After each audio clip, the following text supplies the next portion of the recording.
very much. Can you hear me? Yes, great.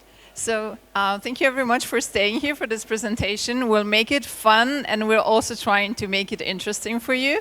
So my name is Marina. I am working at EUCI, and this is basically a policy organization.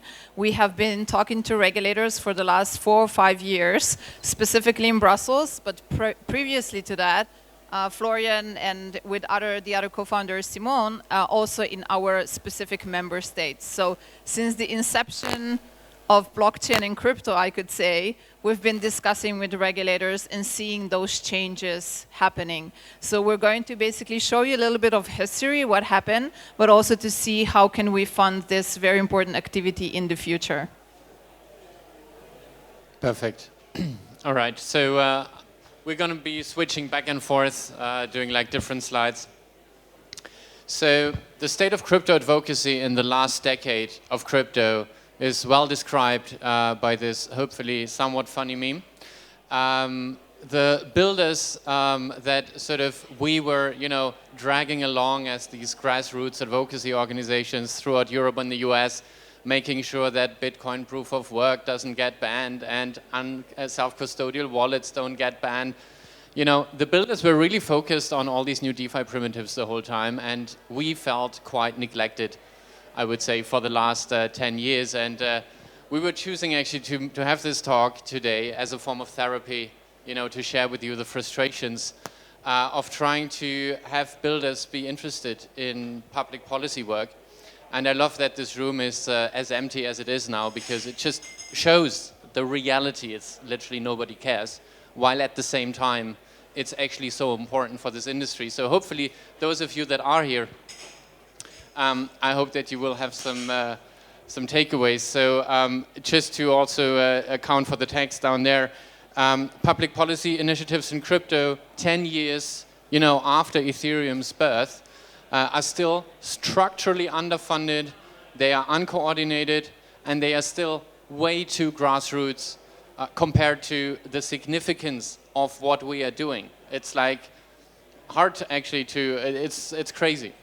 And despite all of that, initiatives like the European Crypto Initiative, we have achieved some insane results.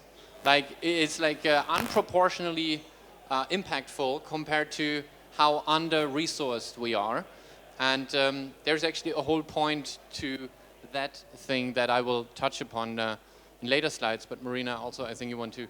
Yeah, I just wanted to give you an example, because now we're talking very abstract terms, but I wanted to give you an example. And I talked to a lot of developers' projects, and they told me, you're organizing a lot of events, we will come, but I'm representing all of them because they're busy making sure that their smart contract is not hacked, and they're busy making sure that there are users basically using their products. And that is very important, and they need to continue focusing on that. But on the other side, while you make sure that your smart contract is not hacked, there are regulators that are coming into your smart contract from a regulatory point of view. So in Europe, last year, there was a data act basically finalized that says, and it basically tells you how to design your smart contract. You cannot anymore have a smart contract that doesn't have any kind of access capabilities that sometimes you also need to give to the authorities. So that is while we are working and doing our stuff, we also need to follow what's coming and what's actually happening from a regulatory point of view, and trying to, of course, prevent something that does not go along with our values. So, yes. Yeah. So going back to how basically an entrepreneur or maybe a developer thinks is, crypto is global, blockchain is global, this is all my users. They are just around the world, and it's very important that I do something that everyone understands and can use. And of course, there's, rather than thinking about law jurisdiction, I'm thinking about code is law. So whatever I write in a code, that's something that we need to follow, and this is where, in a way, I can also present all my work. But then at the same time, what unfortunately we are facing is countries and jurisdictions. And going forward, it seems that the trend is going to be not to build one product for the whole world, but basically to build a product for every jurisdiction specifically. We have seen this reality happening right now in Europe with stable coins, where certain projects that are basically working and have a license to issue stable coins and to trade them in Europe, they had to work specifically on a product that is compliant with these rules, and it's specifically a product that is going to be used only in Europe. The other type of basically smart contracts and the other type of stable coins that they're issuing are going to be used in other jurisdictions. And that unfortunately seems to be a trend.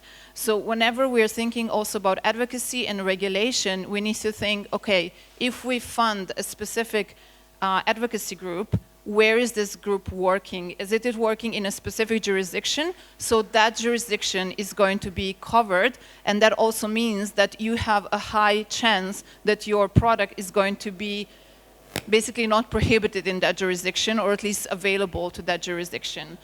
If you're not covering other jurisdictions, it means that if the regulator there is very active, very similarly to what happens in Europe, there's a high chance you're going to have a little bit more complications or even prohibition of certain products like it happened in the past. And I think Florian will now give some more examples of what happened in the last 4 years and what we helped preventing.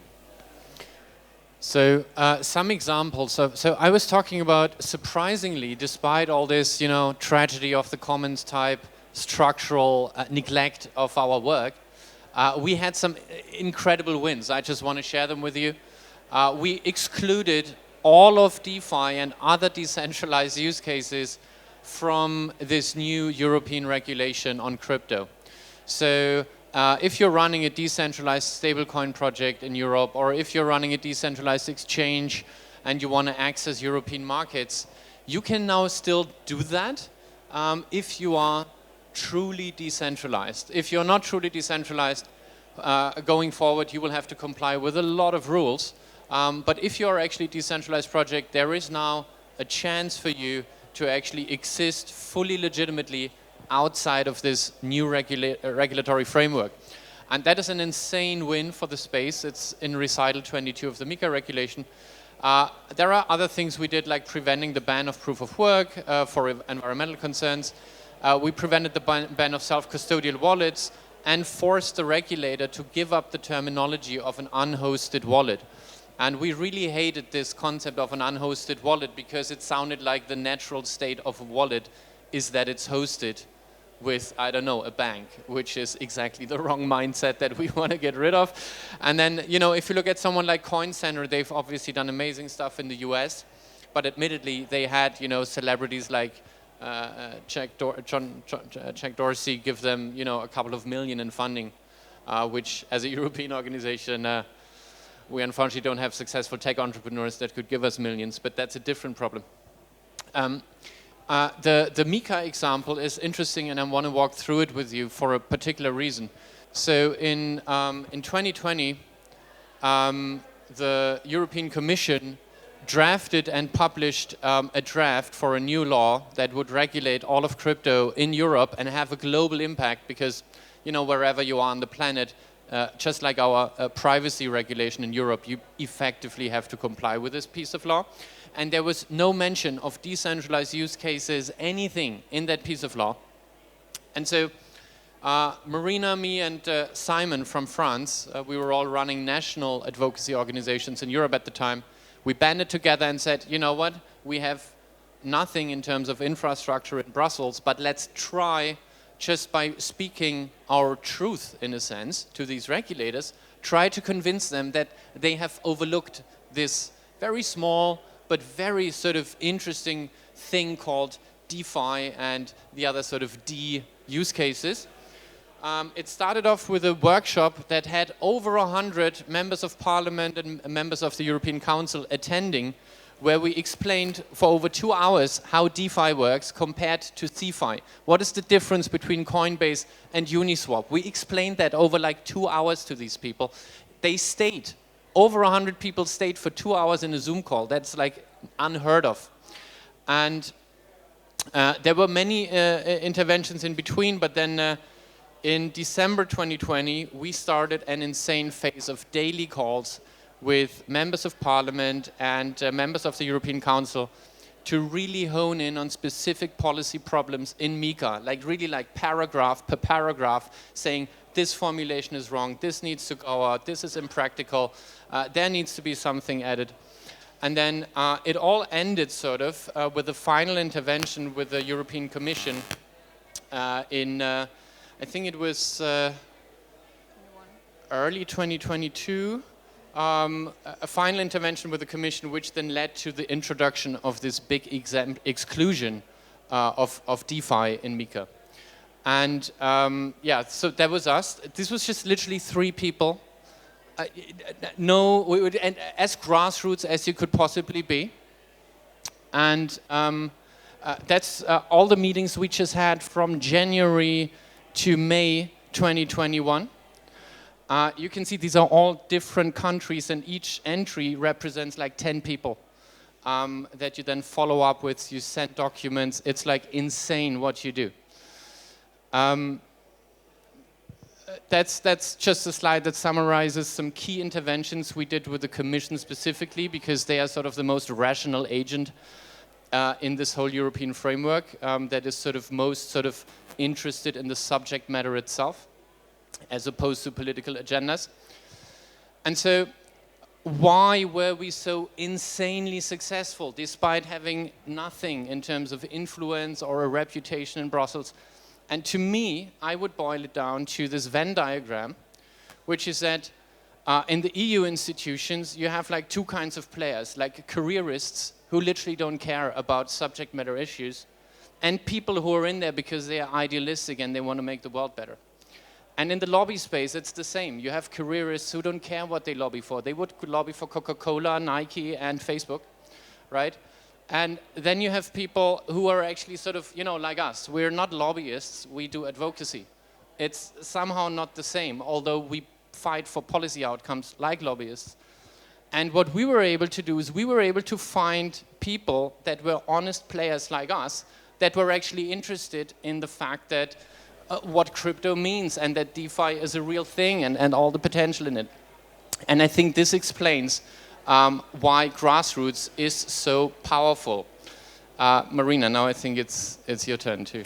Yeah, so just reflecting on that, why were we able to be so successful? Of course, there's like different theories on that, but it's very important to understand who do we talk to and how do they think and where do they learn about crypto specifically. So where do regulators learn about crypto and what do they know? Like at the time we were talking to them, it was 2019, 2020, so pretty early. Why did they decide to regulate that? As you probably know, they decided to regulate that because of Libra and the Facebook's coin at the time that never happened. But they were very determined to say, we don't want a coin like that in Europe, so we want to do something as soon as possible. And at that time, where they see and learn about crypto is first media. So what is media covering? Mostly hacks. Whatever you see in the media is negative, so the perception is very negative. Something is dangerous, it doesn't work right, it's just a bunch of people playing with this, so it's not a serious thing. The second one is researchers and academics. So at the time in 2019, there were not that many. I remember in 2017, I went to the library and trying to get any type of article about crypto law, and there was almost nothing out there, but there's a lot of things right now. There's a lot of articles, there's a lot of books, there's going to be a lot of commentaries of MiCA as well. And if we go into the head of a researcher, what they want to do, of course, is to be objective and to write something that is very qualitative, but at the same time, they want to be the first one, they want to be the progressive one, they want to be someone that the regulators would take into consideration. Another problem that we see is that most of the academics that are coming from a financial or at least legal point of view, they are very known in the financial sector already. So they're coming with a bias of this like financial regulatory framework that they're then applying to crypto, and that's not very useful. We already know and we can identify some of them that are writing articles, and they're very much in a way on their own way advocating for certain outcomes when it comes to regulation. And the third way is basically advocacy, policy, lobbying groups, mostly non-profits working on that. And what is very, very important here is what is their goal, what are their values, and what are they representing. So whenever you're talking to someone that is basically representing the industry, you need to look into on their website and see what logos do they have on their website, who is their member, and who is basically the one paying for them to exist. And this is also how they're going to basically address regulators and what kind of values they're going to show. So those are our members. We're very happy and proud that they supported us over the years. So that's just a minute to say thank you to them. We're very happy to get some grants from Optimism as well, and Gitcoin, etc. Ethereum Foundation as well. So that's, I think, something that we were working really hard for, and that is also something that we really try to continue with. Another very important thing for us is to understand what is our impact. Whatever we do, it's a very, very long-term thing. So the relationships that we're building, it's a long-term process. The kind of opinions that we are sending, any type of meetings that we have, we always need to be, kind of ready and talking to everyone to have something as a long-term impact. So for us, it is important to basically first have blockchain and crypto and in general, the knowledge about this industry spread around as many regulators as possible, international or European. They need to learn exactly the facts and what's happening, why we are here, that this community actually exists, these events exist, that there is more than just meme coins or, I don't know, people that are using Bitcoin to evade taxes. This is a very I would say, pretty intense process. And the other one is we have a limited capacity, so we need to know which regulation, which bill, which basically directive to focus on. And I can tell that the example that I said at the beginning, when it comes to regulating smart contracts, none of the other associations in Europe were focusing on that because they were coming a little bit more from a business perspective, not that much from the technical. And there are so many things happening in Europe that it's very easy that something very important like that just slips your mind, or you don't have a lot of focus on those topics. So we have told you a little bit about basically our history, but it's just one example to show what all the associations in the world are facing. And I think ours might be a little bit more interesting because we have already regulated crypto. So in Europe, there's not much more when it comes to crypto regulation. We are in a post-crypto regulatory era. Everything is regulated more or less. We can have, of course, a little bit more regulation on DeFi. I think our regulators want to do that, or they're looking into maybe regulating a little bit more on the technical side when it comes to, I don't know, reviewing the code, etc. But everything more or less that we use and we have today is already regulated in Europe. So we have 10 minutes left and we want to give you room for questions, but to speed through some more slides. So how could we scale the success of EUCI up without changing the nature of why, at least I believe, it's successful? So that means how can we retain the good parts of the grassroots type advocacy even if we scale it up? And to me that means retain the truth signal and not have too much sort of corporate special interest creep in. And that translates how can we massively increase the funding available for these honest players, how I would describe them. And one concept to think about here is retroactive or outcome-based funding, which we've just learned about, which Optimism does. And we've received actually grants from Optimism for this. And I've been following this Hypercerts project by the Filecoin Foundation, and I kind of like this idea of an on-chain certificate that certifies the impact. People can sort of fund the creator of this initiative, of such a certificate, by buying fractions of it on some marketplace. At least that's the logic how I understand it. And so if I would make a certificate out of this recital 22, I think this could be, a really nice way for EUCI, who's actually done this work and can prove it, to receive adequate funding for. This is sort of just a condensed timeline of what we've done. You can see it started in September 2020 and ended in June 2023. So that was just on one law. There were many initiatives happening in parallel on money laundering, on transfer of funds, on the Data Act. So many levels. We did those things all in parallel, 3 people, unpaid. So this is all like theoretical and nothing that we should even determine as the issuer of a certificate. But if I would have to give an economic value to recital 22, to me it's in the hundreds of millions or maybe in the billions, because DeFi would not exist anymore in Europe without this exclusion that we introduced. And what is the value of DeFi? I mean, it's insane. And then there are even second order effects, because if you look into the FIT 21 bill in the US, you will find an exclusion for decentralized finance activities. Yay, that's recital 22, which they actually copied when they traveled to Brussels a couple of months before they drafted this law. So the potential impact of this is huge. And so I was thinking through this retroactive funding case for public policy. The benefits I see is that it is inclusive, or the most inclusive method I can imagine for grassroots organizations, because you just come with a outcome you produce. Nobody cares if you're wearing a suit or you look like a hippie. If you're able to sway regulators into some outcome, you know, you've made it happen. Obviously outcomes-based funding is more effective in being less wasteful. I mean, that's kind of logical. And it is very transparent, because if you come with such a retroactive policy impact report, you really have to show what did you do and how ethical were you in your conduct. You know, how did you actually get people to do it? Did you bribe someone into doing it? Well, that's then probably nothing we want to fund.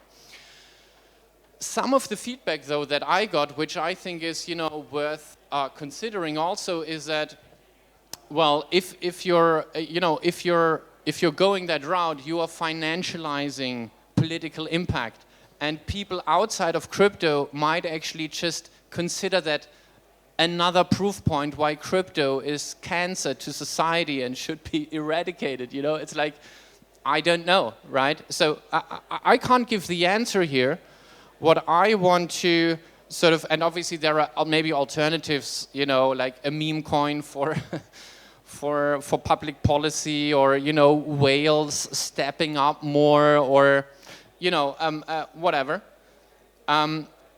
What I think should be happening here is that we need a broad discussion in this industry. How do we want to solve public policy as an industry going forward? Are we becoming like Web 2 industry with Google and Facebook doing their corporate interest special plays?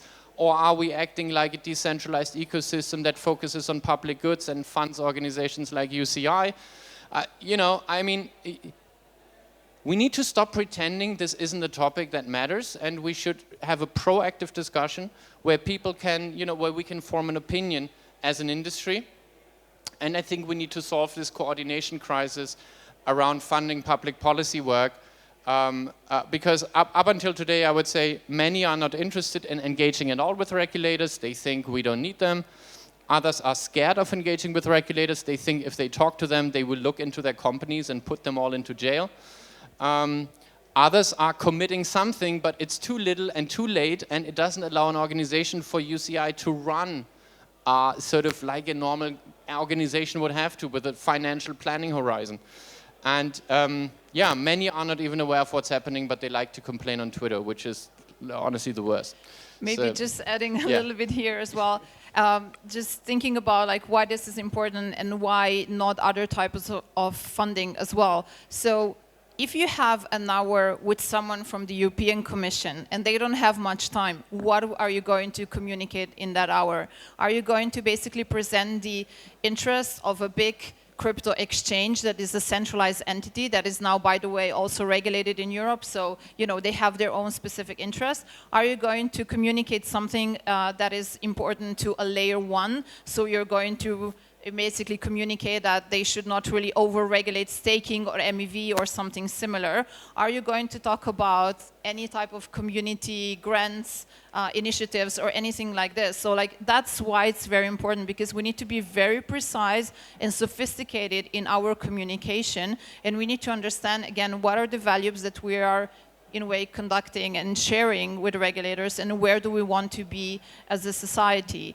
Just an example, again, we are having now this regulation about crypto assets service providers, but just a few months ago, the European Securities Market Authority just called us and said, we want to talk about these other topics as well. We want to do this research on these other topics that might be a little bit more linked to the technical, to the layer one, things, and basically those things that are very important for the existence of any type of crypto industry.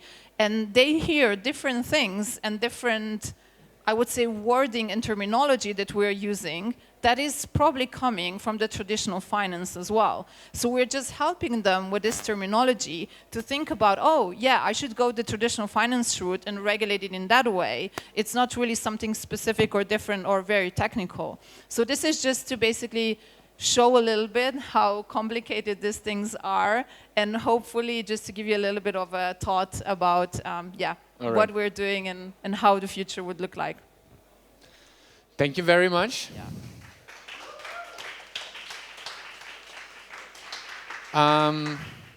We do a lot of other events now in a couple of days. You can find it all under this QR code. If you want to ask a question, we have space for 1 or 2 questions.